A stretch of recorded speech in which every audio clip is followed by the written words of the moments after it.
Okay, Mr. Knapp, can you hear me all right? Yes, sir. Okay, could you state your full name and date of birth for the record? Bryant Knapp, March 3rd of 1998. Thank you, sir. This is People of the State of Michigan versus Bryant Knapp, case number 21-0080-FY. Attorney Rowe, if you could place your appearance on the record. Your Honor, Austin R. Rowe making a limited appearance for Mr. Knapp for purposes of arraignment. Mr. Knapp and I have already discussed his charges. He waives the reading of the charges. We've discussed his rights. He waives the advisement of rights. Okay, thank you, Mr. Rowe. Thank you, Mr. Knapp. Next thing we need to discuss, Mr. Knapp, is your right to an attorney. You can always retain your own attorney, ask the court to appoint one for you, or represent yourself. How would you like to proceed as far as attorney is concerned? I'd like the court-appointed attorney, please. All right, sir, let me ask you a few questions just to determine eligibility. First off, what would be a good phone number for your attorney to reach you at? 231-349-7569, I do believe. Okay, yeah, just double check that if you do post your bond, and if it's different, just let us know so we can update the attorney for you or update the court file. Next thing, do you have an email address you want me to include or just the phone? Just the phone number. Okay. Then your primary residence, do you rent, own, or live with others? I'm staying with my cousin because I'm kind of broke technically. I don't have any money at all. Okay, you don't have any monthly income right now then? No, I don't. I'm just trying to get my life back together, and then this pops up. Okay, do you have any other significant assets? No, I don't. Okay, I will find you eligible for a court-appointed attorney. I'll sign the request for court-appointed attorney form in a moment. You may be responsible for all or a portion of the cost of a court-appointed attorney. That would be decided later in your case. Any questions about that? No.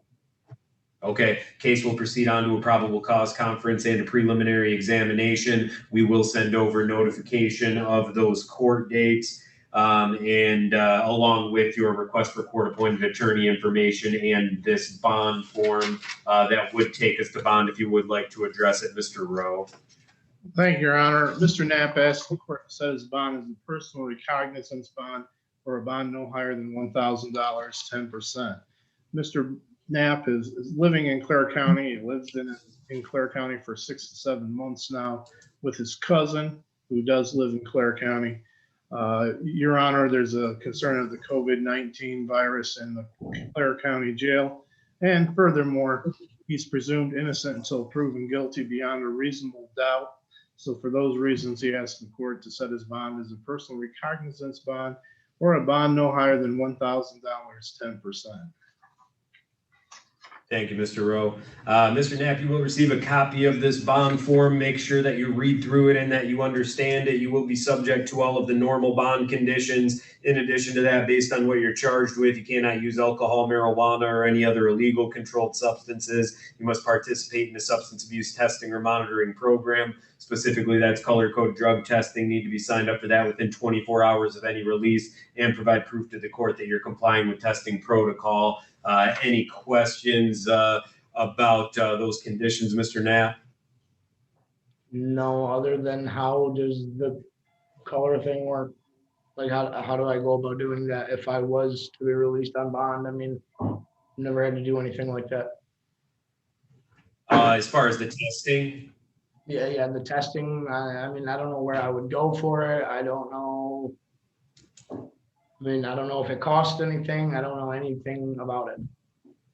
Yeah, no, and that's okay. If you're able to post your bond, the jail will give you the information. But if for some reason you don't get the information from the jail, what you'd want to do is just call the district court clerk's office immediately after your release, because you do have to sign up for it within 24 hours of your release. We can tell you what the local places are, but most likely we'd accept almost any testing facility. You just have to make sure that they send us the information that you're signed up for it, and then they're going to send us your results as well. So if you have any questions after you bond out from jail, if you're able to, just call the district court clerk's office. We'll make sure you get squared away. There is a cost associated with the testing. It's a little bit different based on which location you sign up, though, and that's going to be different based on where you're living and what testing facility you're going to. So, like I said, just give us a call if you have any questions. But the jail will give you some of that information if you're released.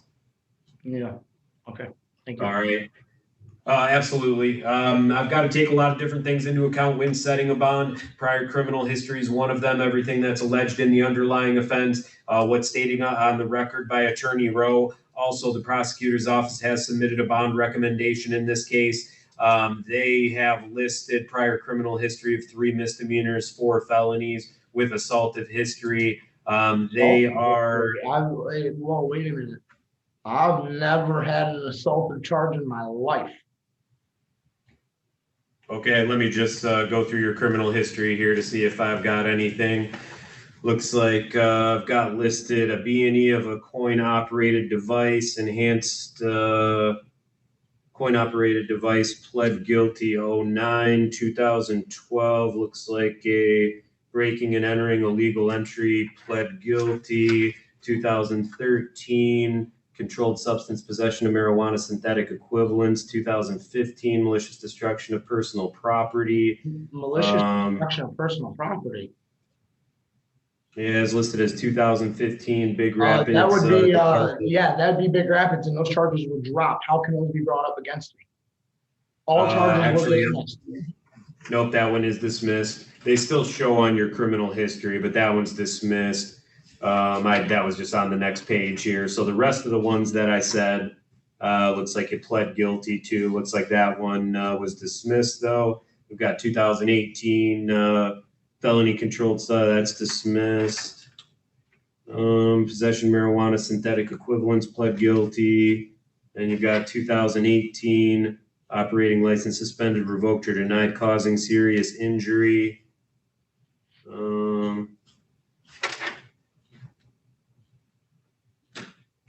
Looks like police officer fleeing 3rd degree under the penal code, pled no contest. Felony weapon miscellaneous, pled guilty in 2019. Yeah, that was a force to play a hand right there on Osceola County's part. Yeah, I mean, I don't see any resist obstructs necessarily, or any assault and batteries, or any. So I won't give that.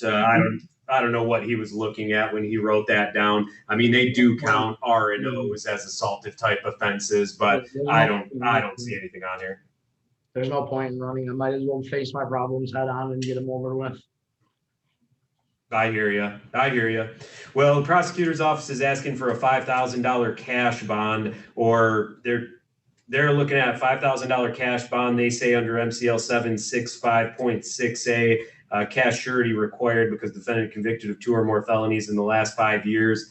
I'm going to give you a cash surety 10% bond. So the amount I'm going to say is higher than 5,000, but it's 10% of the amount I say. So ultimately it amounts to less than what the prosecutor's office is asking for. But you are looking at a new 10-year felony here. They are charging as a habitual offender 4th offense notice, which makes it a life offense. If you cannot post your bond, your attorney will be over to see you within 3 business days.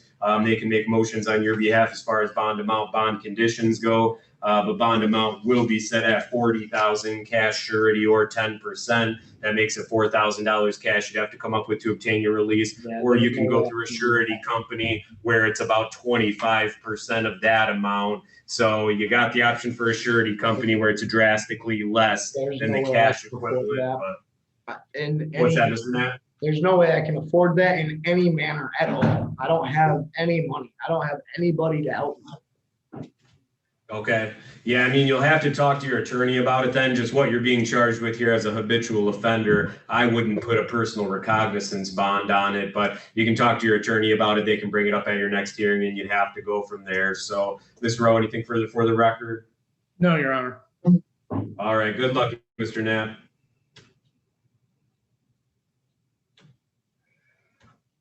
All right, Mr. Rowe. I don't know who it'll be. I'll try and go over right away and text it to you, though. Thank you. Appreciate that. Thank you.